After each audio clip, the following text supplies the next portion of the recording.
Everybody, my guest on the show today is the amazing Elena Armijo. Elena, she has already had a brilliant smile, and it's early where you are. She's already smiling. So for those who are just listening, which would be all of you because this is a podcast, Elena is an executive coach. She is a 3-time business owner. She's an opera singer. I think you might be the first opera singer I've had on here. And you're also a certified Dare to Lead Facilitator. We might talk a little bit about that today. So Elena is an all-encompassing. She does a whole bunch of things. In other words, business badass, executive coach, and artist. Elena, welcome. Good morning. Thank you. Thanks so much for having me. I'm excited to be here. Yeah, I'm excited to have you on, Elena. Elena, first things first, where are you joining us from today? I am joining you from my home office in Los Angeles, California. Yeah, and we're recording this at 11:15 Eastern time, so thanks for being up. I don't know if the dogs woke you up or this is just your normal time, but yeah. Morning. Yeah, she got her morning coffee. So Elena, we've got a lot to talk about today. So let's kick off and let's talk a little bit about your journey. Mm-hmm. And you are a professional opera singer. I mean, like, you perform, you get paid to do it, something that not many people do. And I'd love to hear a little bit about that and then how you transitioned from that work into owning businesses, owning coaching businesses. And we're going to talk about the C-Suite Collective and how you became a coach, because that, to me, that's a really interesting transition. Yeah. A lot of people ask me about this, so I love speaking about it. I am a professional singer, but really was training to be a singer and on the stage for about 22 years. When you are a singer in the classical space, you start training really, really young. So my first voice lesson I can remember having in middle school. And that's sort of the growth and the trajectory that you need to be an opera singer, in your 30s or even your 20s. So I fell in love with music from a very young age. It was always something that I was curious about and spending a lot of time in when I was young. I had some incredible parents who nurtured that talent and put money behind it with lessons and piano lessons and singing lessons. And what I love about that is that wasn't comfortable or easy for them because they never had that growing up, but also it was a stretch for us to be doing things like that in New Mexico, where I grew up. Yeah. So all roads lead eventually to New York, which is where my journey led me, and singing and doing the path that opera singers do. So for those who don't know, there's a little bit of a system and a path that you follow, although that's not so true these days. But back then in 2007, when I moved to New York, there was a series of steps you could take to try to get to sing to the bigger houses. So I was on that journey. And I remember at one point I was singing 4 years straight on the road. I was gone 10 months out of the year from New York. So I would literally just come back to New York to change my clothes for the season and go wherever I needed to go. And that grind, that lifestyle, it seems pretty foreign now after everything we've all been through, but it was a hustle. And I loved it. I loved being all over the world and meeting different people and cultures and singing with different people from walks of life. And I was exhausted. I was burned out. I was lonely. I was missing a lot of things with my friends and family, like birthday parties and weddings and sometimes funerals. And it was very much a system where if you were on a contract, you were on a contract. If you didn't sing and show up, you didn't get paid. And so for me, it started to feel a bit constricting to be in a system like that. And then you add in all the things on top of it that were hard back then. The industry is very slow in terms of inclusion and belonging and diversity of thought. And back then, it was not so easy to be a biracial woman singing in certain arenas. So there was a lot of misogyny. There was a lot of control or power over dynamics in the system. And I was just not about that. I was the disruptor even back then, which got me sometimes. And I just remember thinking, man, I don't think I can do this for the next 30 years. I don't know that I can dedicate my life to this like this. So I hired a coach myself and on a recommendation from a friend and got to work. And within 6 months, I realized I had built my entire performing career from proving my worth in the world. And it was fascinating to me that I could build a whole career that way. And so I worked with a coach, and then I decided to do a coach training program to become a coach. But really, I didn't want to become a coach. I just thought in my head, Yeah. well, if I can learn the methodology, then I can fix myself the quickest and it'll be done and I'll have all the tools, which is like a very high performer thing to Normal. say. Yeah, Normal high normal high performer, yeah. performer thing. But it's also a huge joke, right? Because so much like ego in that, but This is also the edge. This was this is the edge the that was edge. going to I get could you. do it. I could fix my life forever. Elena, I do have before we go in, this is fascinating. And I didn't know Yeah. this, but you and I have a fairly similar path. Minus the singing. That's not happening. Nobody wants to hear that. They'd love it. They'd love it. Yeah. I hear this a lot. So you got recommended a coach and you hired the coach. What did you think you were hiring them for? Or what was your initial thought of what am I looking to get out of this? Probably not to join a coach training program. Yeah, no, definitely not to join a coach training program. When I hired the coach, I wish I had a beautiful answer. Like, I think I can look at my goals or I can, do some deep inner work. The real answer is I was desperate. I was at the end of my rope. I didn't know where to turn. And I had so many judgments about coaches back then, and probably still do if I'm honest. But, like I didn't understand life coaching. I didn't understand executive coaching. Where I come from, that was like, people laughed at those industries. Yeah. You figured it out yourself. Yeah. You figured it out yourself. Yeah. You just, it was the mentality of work harder, stop complaining, get through it. And so I was desperate. And I really was like, well, I've tried everything else because I had tried talking to friends. I tried talking to family. I tried talking to other singers. I tried exercise. I tried changing my diet. I tried all the things. And I thought, well, why not try this? Because I literally did not know what to do next. And I was, when people say you hit rock bottom, I don't know that I hit rock bottom, although financially I was hitting rock bottom. And there were some very big red flags for my life then. Relationship wise, I was rock bottom. But it was a moment in life where it was like, look, you ain't got nothing else to do. So this is it. Try this. Like you've tried everything else. So what you going to do now?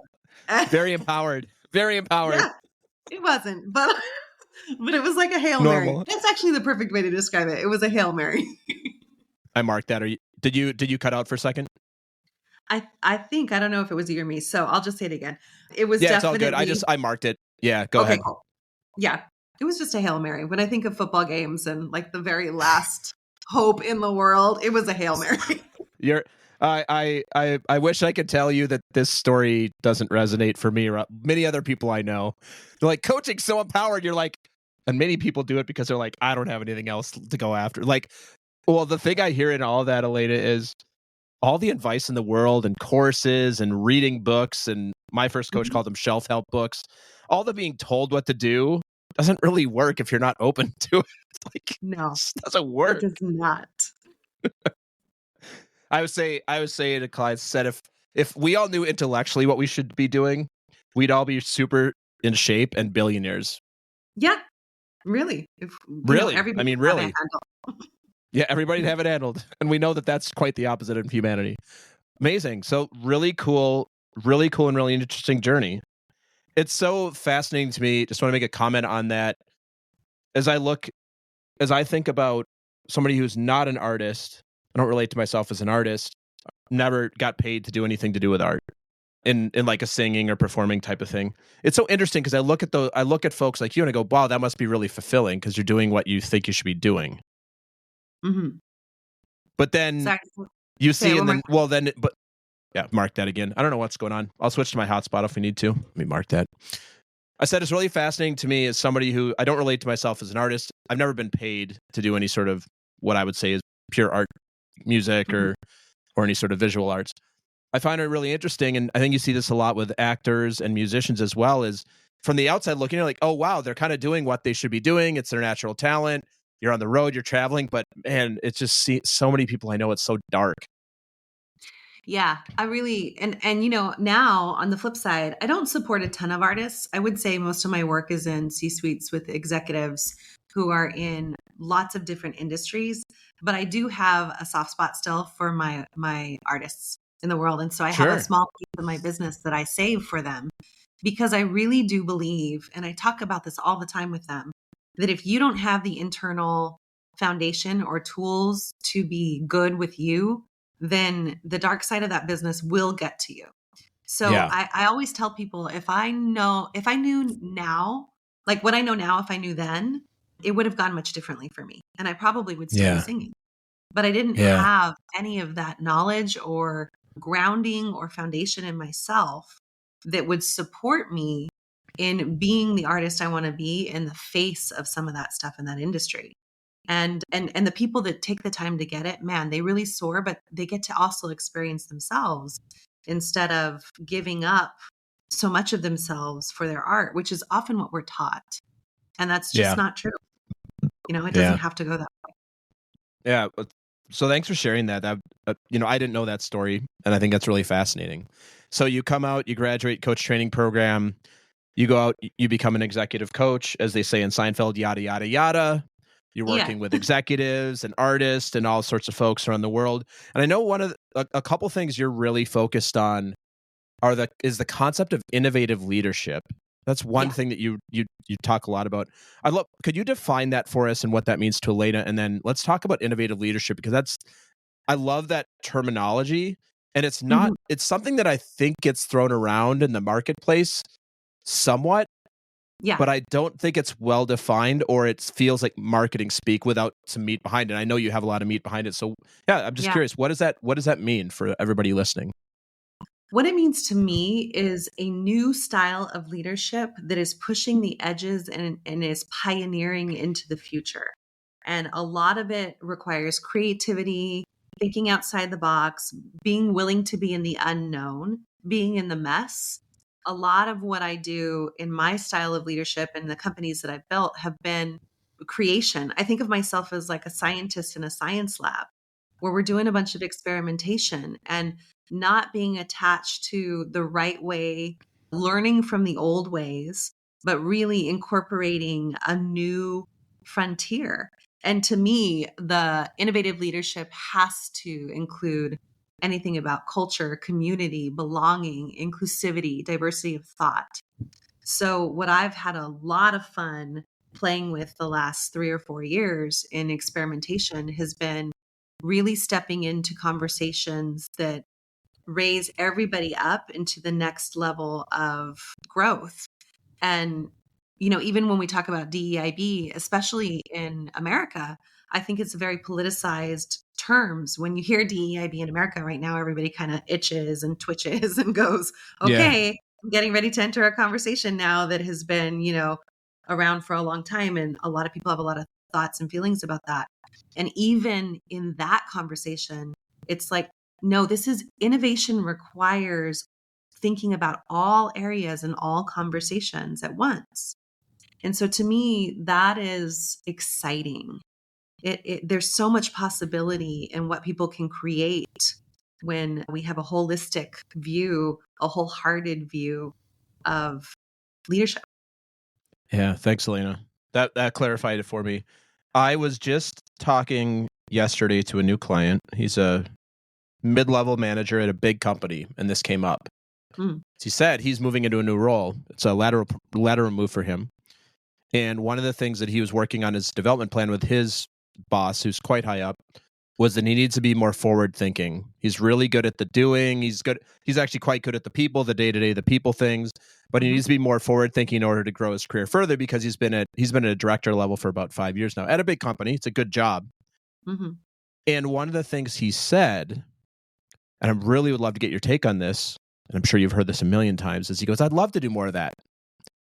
And then what happens is we're on a quarterly, we're a publicly traded company, and we like to think I like to think in the long term. I like to start to practice those and flex those muscles, or want to be more innovative. And then Mhm. I do a few things, and they go, thanks for trying. Go back to doing it how you're doing it, because we have these business results to hit every month or every quarter. And I would guess you hear this from most of your clients as well you're working with. So Yeah. what do you say, or how do you coach folks that want more of this but are inside of a system, which I would argue that most corporations are they say they're for this, but they're kind of against this, especially if they're publicly traded. How do Yep. you work with somebody like that around being more Well, innovative in their leadership? yeah, it's a really beautiful question. I have this scenario all the time in Yeah, my I'm practice. sure. And the place that I get curious about first with each leader, because each leader is different, right? Their innovation Sure. is very specific to them, is what is the legacy, the dream, the purpose that you want to experience in your life first as a leader? Because at the end of the day, if you're in a system, just like we're all in systems, you get to choose in or out of that system to some extent, right? I mean, not everybody gets that choice, but you get to decide if you're in a leadership role in the system, what's this ride going to be? It's almost like a roller coaster ride. I think of roller coasters where you're on this roller coaster, you get to determine this one. So what you going to do with it?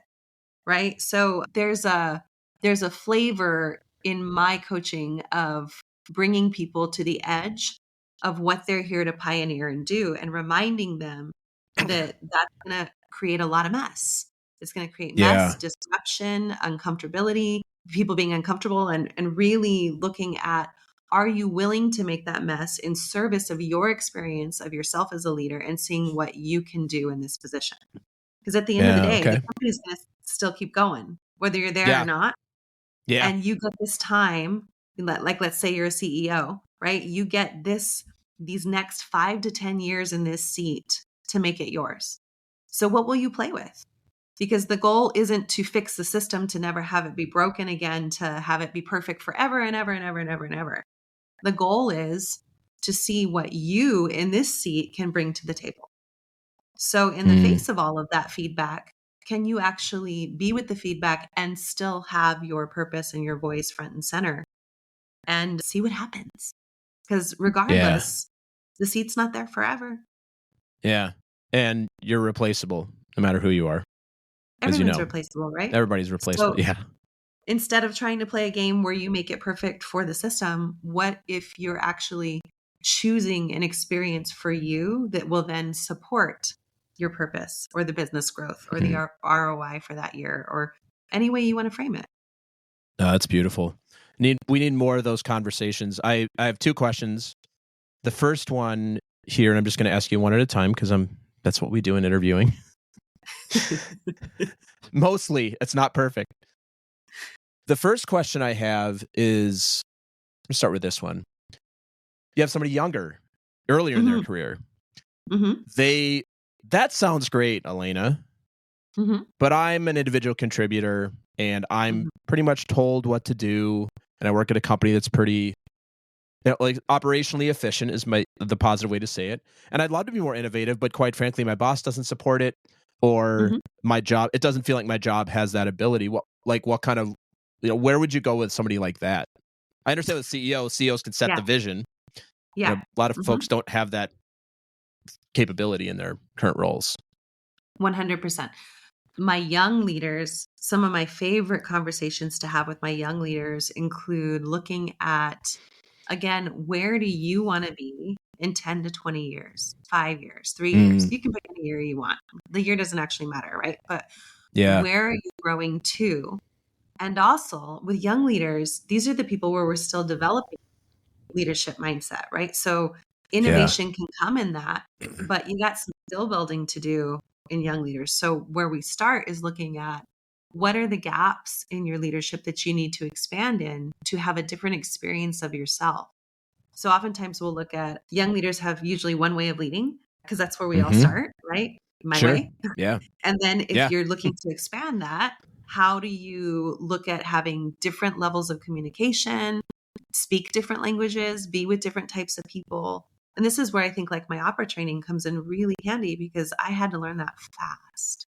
There's nothing like being in a donor party in the middle of Europe where you don't speak the language. You got to figure out how to connect to people, right? Yeah. So for me, that's a really great place to start, is what would expand you and what would expand your leadership in the world to see what you like. And then the second piece of this conversation with young leaders that I really love is, you got a lot of playtime. So if you know your value system and you're clear on who you are, which is some of the work to do when you're starting as a leader, once you know your values and what you stand for in the world, then you get to go find the companies that align with them, because you got time. You got time to experiment. You got time to grow. And there are 8 billion people in the world. So when a young leader is telling me I'm stuck here and I don't have anywhere to go, I'm like, whoa, let's slow down that conversation for a second and talk about Context. all the companies in the world, right? We've forgotten that there's a whole world out there. And Yeah. so those are some of the places I start with young leaders. Yeah. I wish I would have had somebody ask me those questions earlier in my career. So I Yeah, came me from, too. I started up right out of college and did some things, and I was never really that, what's the word? I kind of just made it happen through whatever, but I never had anybody ask me those things other Mm, than the standard interview question. Where do you want to see yourself in 5 years? Like, nobody's probably paying attention to that. yeah. The second question I have is, would you be willing to share an example of something that you see as really innovative in leadership? Keeping confidentiality, of course. We can keep it anonymous. We don't need to know product, services, just something that, like, if you could speak at high level, what's something that you have either worked with somebody on, or just an example, or maybe if you want to not keep it confidential, a public example of something that you're seeing in the world today. Let's keep it to the US business marketplace that you Mhm. find like innovative leadership. And either choose something from your practice that's confidential, or we could bring it public and talk about something that we all know about.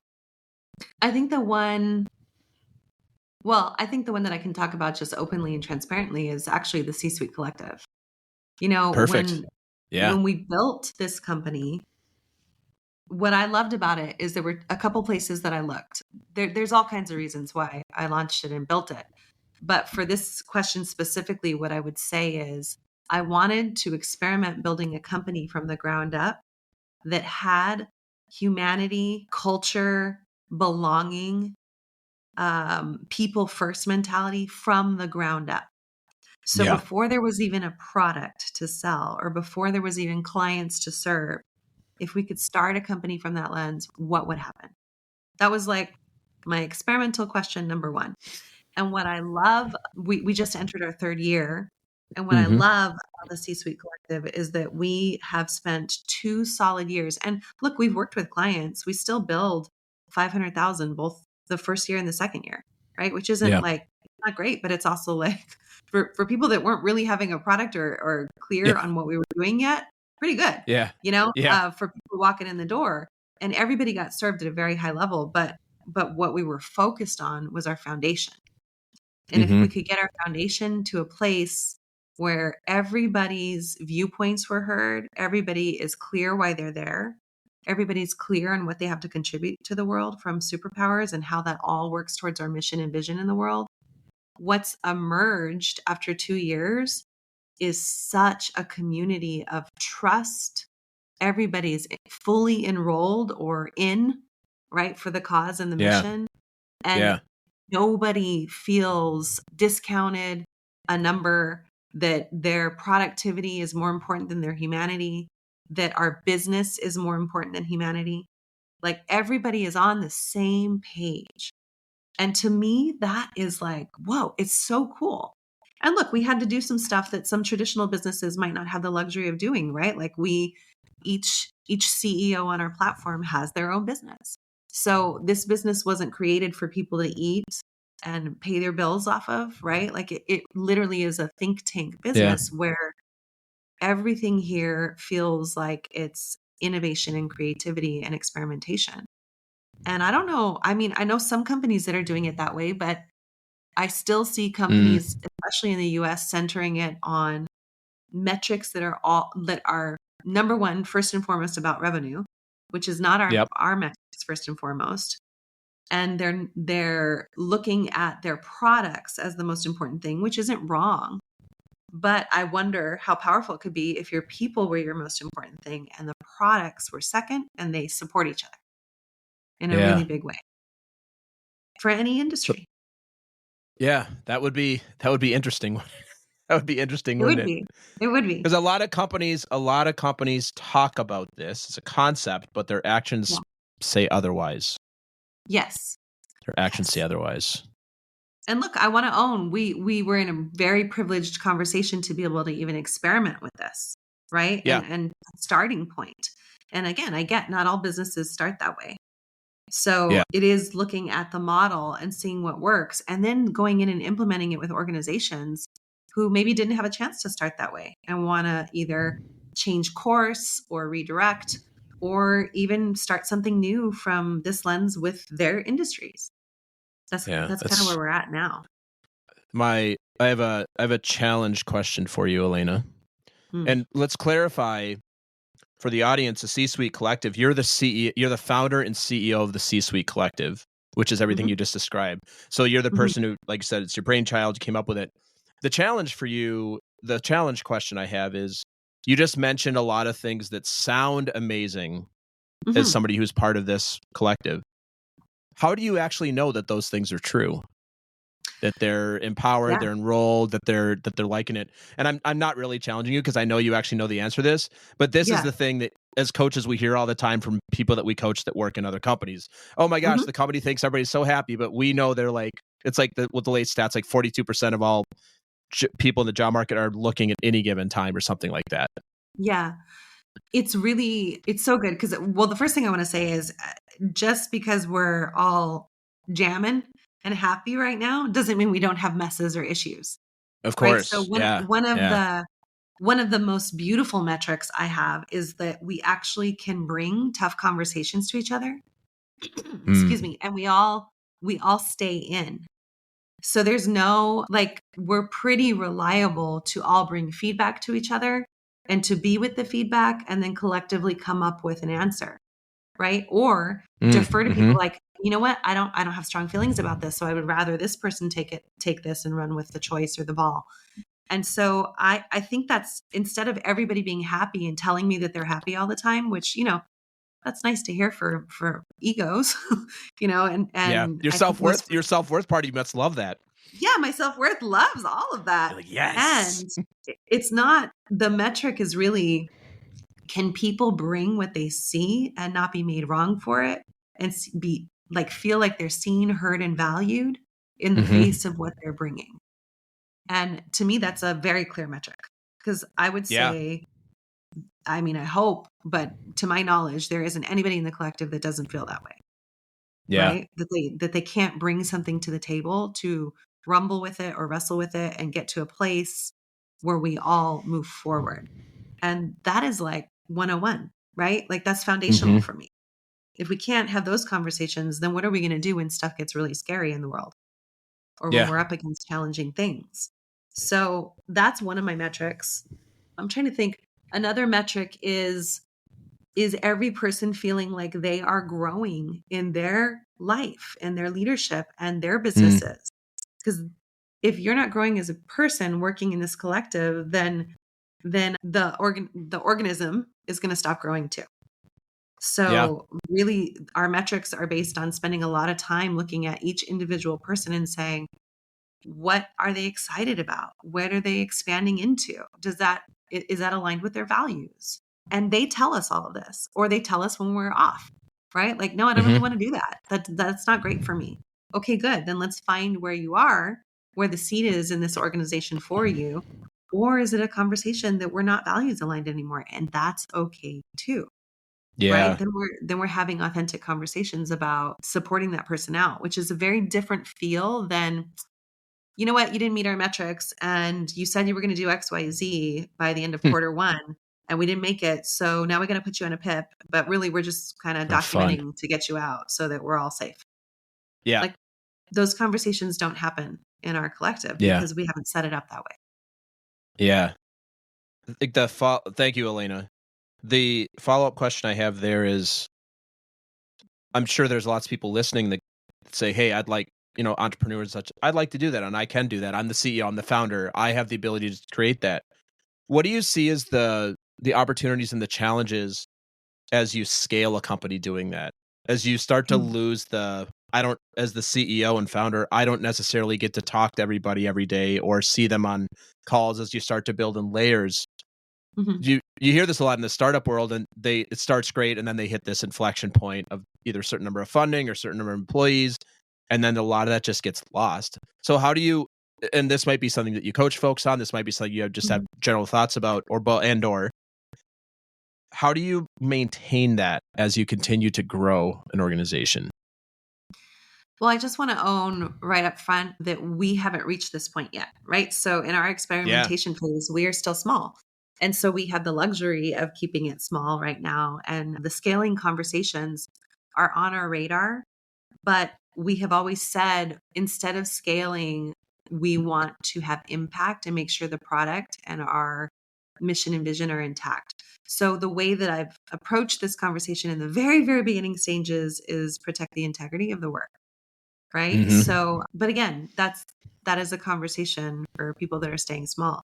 So when you're scaling, the thing that I've noticed with other organizations that I've coached and worked in is that when money and investment to prove scalability or your impact in the world become the center focus, you've lost the focus on the product.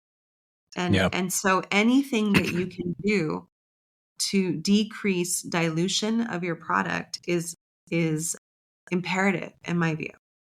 And Yeah. look, that's a tall order and a tall ask when you've got a lot of people at the table. You've got a lot of mouths that are looking to be sourced and fed, and board members that are talking to you about what they think is right or wrong, and founders like me that are like, "Oh, my baby, it's changing."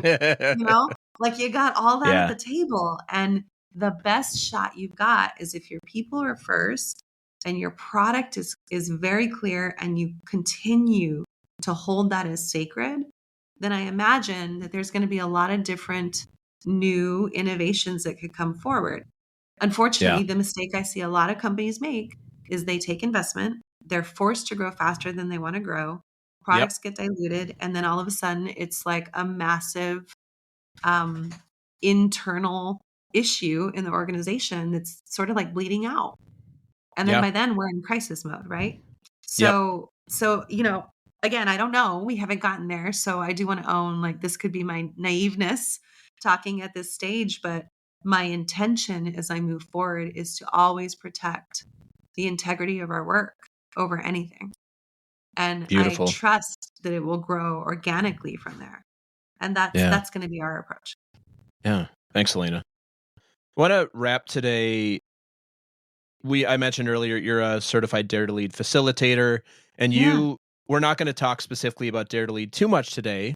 For those who don't know what that is, that's Brene Brown's brand, and you can watch her Netflix special and read her books and all. She's amazing, and listen to her on a lot of podcasts. I will say one thing I love about Brene is she swears a lot on podcasts, which I really She does. I love that. I find it very endearing because I'm like, oh, you're just real. I love that. I love how she cusses. It's great.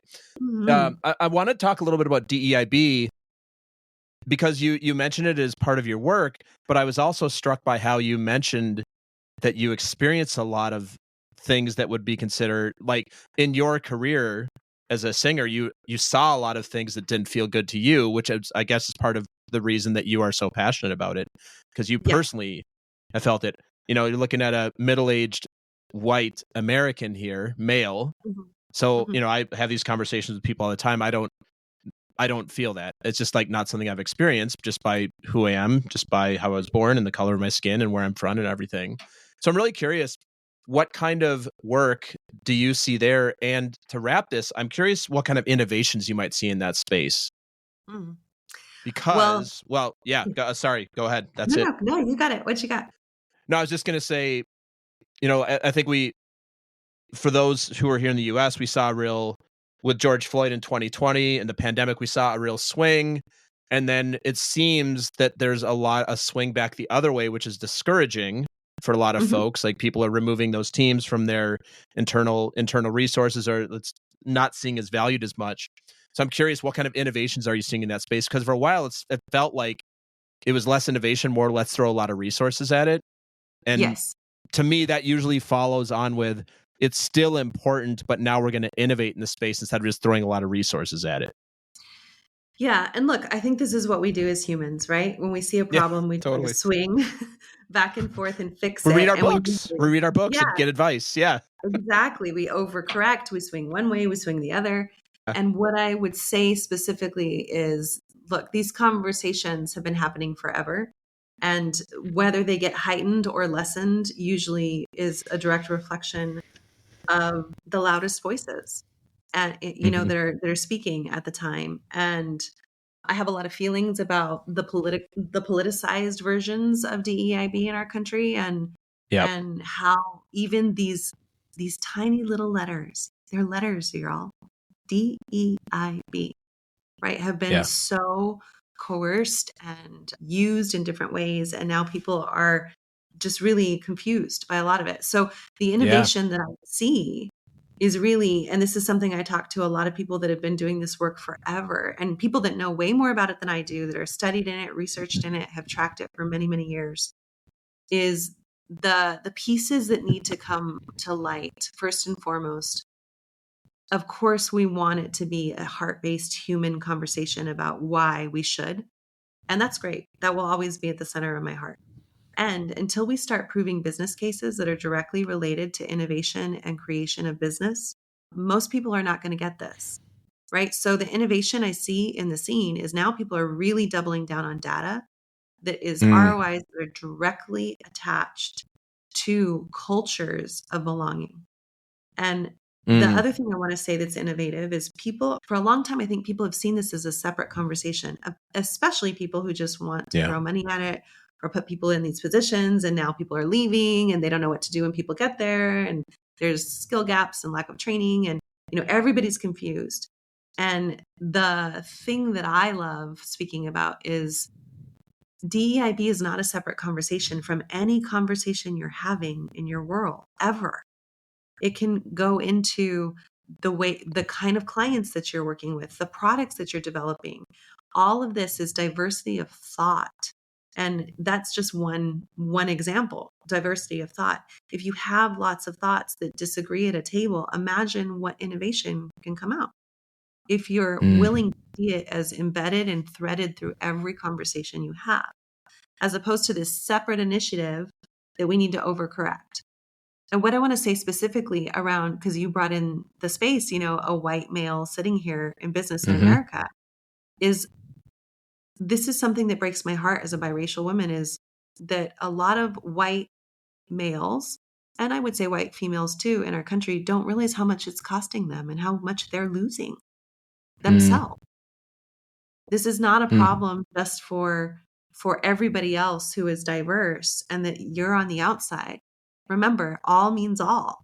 So I really would invite people to get curious about what it's costing them, because there's a huge cost to you.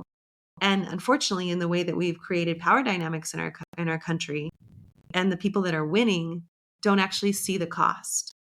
And that's really all that I'm interested in, is can everybody see what it's costing everybody, instead of who deserves who and who's winning and who's losing. Everybody's losing in this conversation. So really looking at it from that lens, I think, is going to be innovative. Yeah, we're gonna wrap here today, Elena, but I feel like that's probably a part 2, and that'll be an hour-long conversation in and of itself. Sorry, I lost you again. One more. I did too. I just marked. You looked very passionate. I just marked that. The good news is it's Riverside, so we got it. But did you hear me say I feel like this is part 2 of a conversation we're gonna have? That's gonna be an hour in and of itself. Okay, cool. Yeah, no, I didn't hear that part.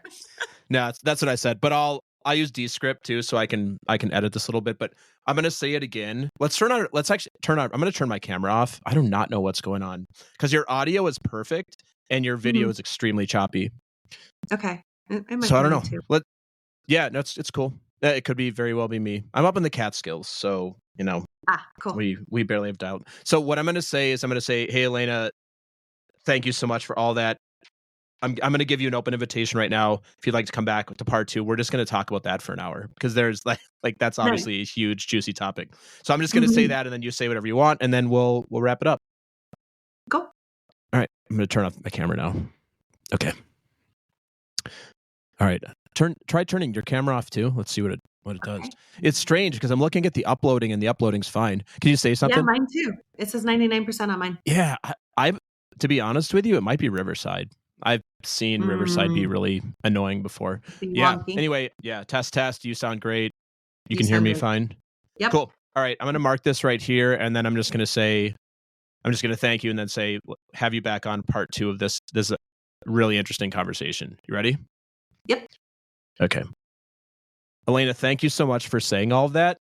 You've got me thinking, and I'm going to own that I am one of those people who doesn't know the cost. Cool. And I want to know more. I actually want to know the cost because I care. So to me, this feels like the opener of a whole separate conversation that we can have on the show.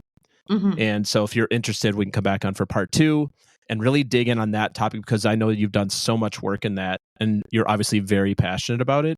And I would love to talk with you about that. So that's just offer. You could think about it, but I really want to thank you for your passion around that. And you've got me thinking over here. Thank you. I love that. And I would be honored to come back anytime. It's so fun just talking about anything with you, Jason. So thank you. Yeah, thanks, Elena.